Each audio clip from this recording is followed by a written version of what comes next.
சிறகடிக்க ஆசை சீரியல்ல அடுத்து என்ன நடக்கப் போகுது அப்படின்னா, சிறகடிக்க ஆசை சீரியல இன்றைக்கான கட்டம் எப்படி வரும்னு பார்க்கலாம். ரோகிணி மனோஜ் கிட்ட சொல்றாங்க, என்ன மனோஜ், நீ இன்னமும் முட்டாள் இல்ல. எங்க அப்பா ஜெயில்ல இருக்கிறதுனால இப்போதைக்கு அவரால பணம் அனுப்ப முடியாது. ஆண்டி என்ன சொன்னாங்க, இந்த ஷோரூம் உனக்கு மறுபடியும் கிடைக்கணும்னா அந்த 20 லட்சத்தை முத்துவோட முகத்துல வீசி எரியணும்னு சொன்னாங்கல்ல. இப்போதைக்கு உனக்கு அந்த ஷோரூம் உன்னோட கைக்கு வரணும் மனோஜ். அதுக்கு நாம அந்த கதிரை கண்டு அவன்கிட்ட இருந்து அந்த பணத்தை வாங்கி ஆங்கிள் கிட்ட எங்க அப்பா கொடுத்து விட்டாருன்னு கொடுக்கணும்.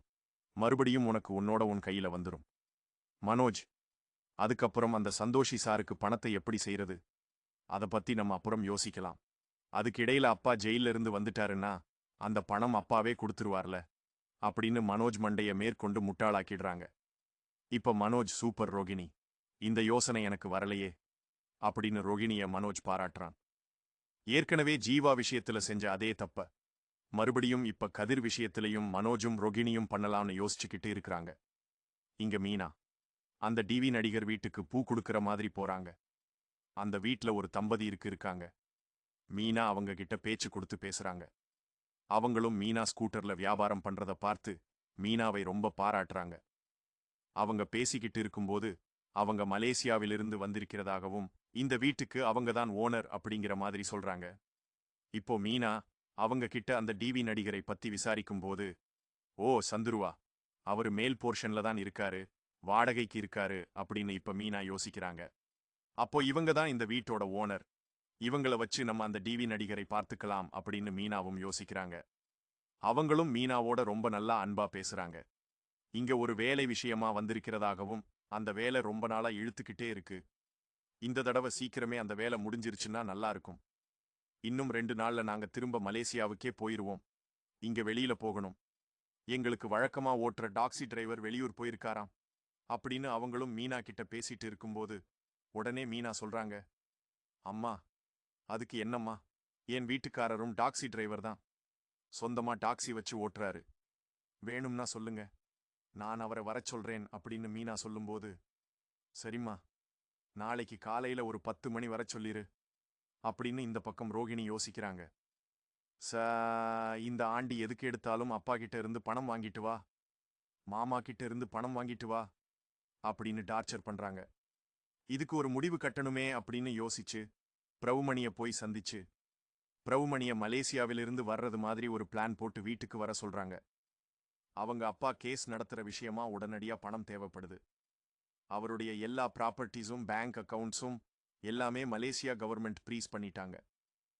அதனால இப்போதைக்கு பேங்க் அக்கவுண்ட்ல இருந்து பணமே எடுக்க முடியாது. இப்போதைக்கு உடனடியா 1 கோடி ரூபாய் வேணும். இந்த பணத்தை வச்சு அப்பாவோட கேஸ் நடத்தணும். அப்படி இல்லைன்னா அவர் வெளியிலவே வர முடியாது அப்படின்னு என்கிட்ட ஆங்கிள் ஆண்டி எல்லாரும் இருக்கும்போது இந்த மாதிரி விஷயத்த சொல்லி RS 1 கோடி ரூபாய் கேளு, மத்ததை நான் பார்த்துக்கிறேன் அப்படின்னு பிரவுமணிய செட்டப் பண்றாங்க. அதாவது இப்படி ரோகிணி கிட்ட ரோகிணி மாமா 1 கோடி ரூபாய் பணம் கேட்டாரு அப்படின்னா அப்போ மலேசியாவிலிருந்து இப்போதைக்கு ரோகிணியோட மாமாவோ ரோகிணியோட அப்பாவோ பணம் அனுப்ப முடியாது அப்படின்னு எல்லாரையும் நம்ப வச்சிடலாம். அப்படிங்கிற மாதிரி ரோகிணி ஒரு மாஸ்டர் பிளான் போடுறாங்க. பிரவுன்மணி கிட்ட எல்லாமே செட்டப் பண்ணிட்டு பிரவுன்மணியை ஒரு குறிப்பிட்ட நேரத்துக்கு மலேசியால இருந்து வர்றது மாதிரி கெட்டப்பெல்லாம் போட்டு வீட்டுக்கு வர சொல்லிடுறாங்க. ரோகிணி இங்க பூ கொடுத்துட்டு வீட்டுக்கு வந்த மீனா அந்த டிவி நடிகர் வீட்டோட ஓனரை சந்திச்ச விஷயத்த முத்துக்கிட்ட சொல்றாங்க. நாளைக்கு காலையில 10 மணிக்கு அவங்கள பிக்கப் பண்ண போகணும் அப்படின்னு அந்த வீட்டுக்கும் போக சொல்றாங்க. முத்து இதை கேட்டு சூப்பர், மீனா செம்ம காரியம் பண்ண அவங்கள வச்சே நம்ம அந்த டிவி நடிகரை பத்தி தெரிஞ்சுக்கலாம் அப்படின்னு அடுத்த நாள் முத்து அந்த வீட்டுக்கு போறாரு. அவங்களும் முத்துவோட கார்ல சவாரிக்கு ஏறிடுறாங்க. வலசரவாக்கம் ஒரு கோவிலுக்கு போகணும் அப்படின்னு சொல்றாங்க. வலசரவாக்கம்னு சொன்ன உடனேயே முத்து சொல்றாரு, அட நம்ம ஏரியா அப்படின்னு அவங்க வரும்போது முத்துகிட்ட மீனாவை பத்தி பயங்கரமா பாராட்டுறாங்க. மீனா ரொம்ப ராசியான பொண்ணு. மீனா எங்க வீட்டுக்கு வந்து பூ கொடுத்த நேரம் இத்தனை நாளா இழுத்துக்கிட்டு இருந்த அந்த வேலை எங்களுக்கு வெற்றிகரமா முடிஞ்சிருச்சு. இது எல்லாமே மீனாவோட ராசி அப்படின்னு முத்துகிட்ட மீனாவை பத்தி பயங்கரமா புகழ்றாங்க. கடைசியில் அவங்க வர்றது அந்த மீனா அம்மா பூ வியாபாரம் பண்ணக்கூடிய அந்த கோவில்தான். அங்க மீனாவும் இருக்காங்க. அவங்க 2 பேரும் வந்து கோவில்ல சாமி கும்பிட்டு இப்ப மீனா முத்துகிட்ட சொல்றாங்க, அவங்கள நம்ம வீட்டுக்கு கூட்டிட்டு போய் விருந்து கொடுக்கலாம். அதுபோக இவங்க மலேசியாவிலிருந்து வந்திருக்கிறதுனால நமக்கு ஒரு கல்லுல 2 மாங்காய் இவங்க மூலமா அந்த டிவி நடிகரை பத்தியும் தெரிஞ்சுக்கலாம். அதோட மலேசியாவுல ரோகிணியோட அப்பாவை பத்தி நம்ம தெரிஞ்சுக்கலாம் அப்படின்னு மீனா சொல்றாங்க. அதே மாதிரி முத்துவும் மீனாவும் மலேசியால இருந்து வந்திருக்காங்கன்னு 2 பேரை கூட்டிட்டு வீட்டுக்கு வராங்க. அங்க ஹால்ல சோஃபால உட்கார வச்சிட்டு மீனா அவங்களுக்கு தண்ணி கொடுக்கலாம் அப்படின்னு கிச்சனுக்கு போயிடுறாங்க. யாரோ 2 பேர் வீட்டுக்கு வந்திருக்காங்க அப்படின்னு விஜயா மீனா முத்து மேல செம்ம கடுப்புல இருக்கிறாங்க. நேரா கோவத்தோட கிச்சனுக்கு போறாங்க. ஏய், உங்களுக்கு கொஞ்சம் கூட அறிவே இல்லையா? இப்படி கண்டவங்கள வீட்டுக்கு கூட்டிட்டு வந்திருக்கீங்க. இப்படி கண்டவங்க எல்லாம் வீட்டுக்கு வந்து சாப்பிட்டு போறதுக்கு இது என்ன சத்திரமா? எதுக்கு இப்படி வீடு வரைக்கும் கூட்டிட்டு வரீங்க? தெரிஞ்சவங்க எல்லாம் பேசிட்டு அப்படியே அனுப்ப வேண்டியதுதானே? அதை விட்டுட்டு வீட்டுக்கு எல்லாம் கூட்டிட்டு வந்திருக்கீங்க அப்படின்னு விஜயா முத்துவையும் மீனாவையும் திட்டுறாங்க.